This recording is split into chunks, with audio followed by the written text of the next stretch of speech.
Daniel, qu'est-ce qu'il a manqué au Diable Rouge ce soir? Deux buts. Deux buts pour gagner ce match. Voilà, on a une équipe du Japon qui était très, très bonne, bien en place, qui jouait très bien entre les lignes, qui nous a procuré pas mal de problèmes justement par rapport à ça, par rapport à leur tactique entre les lignes, le jeu court, le jeu vite. Et puis voilà, on a essayé après de procéder en compte, d'essayer aussi de jouer notre jeu. Il y a eu des belles phases de jeu, il y a eu des parties de match qui se sont vraiment bien passées, il y a eu des parties de match où on était un peu absent. Et puis à la fin, bon voilà, on est un peu déçu quand même de ne pas avoir remporté ce match. Ça reste sur 2 défaites et on n'avait plus trop l'habitude en fait de goûter à cette défaite. Avec une défense peut-être un peu trop statique. Pourtant, Marc vous avait prévenu que c'était des joueurs très vifs, comme vous venez de le dire. Oui, ben c'est ça.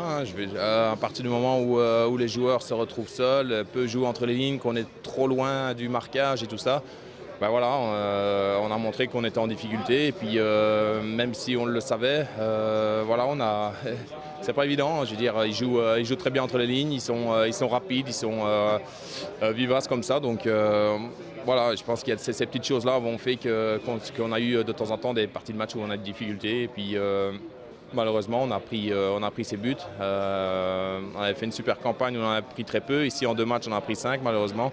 Voilà, encore une fois, voilà, je pense qu'il y a il y a de la matière justement à discuter, à analyser, pour justement essayer de s'améliorer ici là-dessus, puisque c'était des styles de football différents. Et puis on a remarqué justement on n'était pas trop habitués et qu'on a eu aussi quelques lacunes. Donc c'est pas plus mal de les avoir maintenant, justement pour en discuter.